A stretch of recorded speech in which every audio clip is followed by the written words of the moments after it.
Erion Veliaj, në seancën e 31 tetorit në gjykatën kushtetuese, deklaroi se priti 9 muaj për të folur 9 minuta. Të shumë nderuar antar gjykatës kushtetuese, edhe pse e di mirë që në fakt kjo është e drejta ime kushtetuese për të qenë këtu, dua t'ju falenderoj me respekt të thellë që më keni dhënë një mundësi të jem sot i pranishëm për ta ushtruar këtë drejtë time, për të dëgjuar përpara jush, po dhe përpara gjithë shqiptarëve.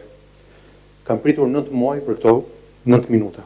Të njëjtën deklarat ka bërë edhe avokati i studios ligjore Kasovic LLP Daniel Faterman. Në fakt, në rastin e Erion Veliajt, kjo është një gënjeshtër. Erion Veliaj nuk ka pritur 9 muaj për të folur. Veliaj ka folur kur janë bërë seancat në shkallët e gjykatës. Konkretisht, ka folur në seancën e 12 shkurtit 2025 në shkallën e parë të gjykatës posaçme, kur gjyqtari Erion Bani vendosi për Erion Veliajn lënien në fuqi të masës së sigurisë arrest me burg. Jo vetëm këtë herë, Erion Veliaj ka folur sërish në seancat ndaj tij. Kryebashkiaku me 13 akuza ka folur edhe në seancën e zhvilluar më 13 mars 2025 në apelin e gjykatës së posaçme, seancë në të cilën gjyqtari Engert Pullumbi la në fuqi masën e sigurisë arrest me burg. Më 23 korrik 2025, SPAK-u mori zyrtarisht të pandehur dhe i komunikoi akuzat Erion Veliajt.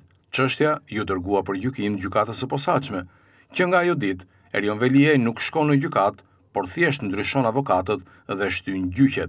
Pra, prej 4 muajsh çështja ka shkuar në gjykat. Kjo që ka deklaruar avokati amerikan nuk është gjë tjetër veç se një propagandë radhës lobime gënjeshtra, sepse nuk është as pak e vërtetë që Erion Veliaj ka pritur 9 muaj për të folur në gjykat. Erion Veliaj foli në shkallën e parë, foli në apelin e gjykatës së posaçme dhe prej 4 muajsh çështja ka kaluar për gjykim. Nuk po shkon të flas në GKKO të përballet me prokurorët dhe akuzat.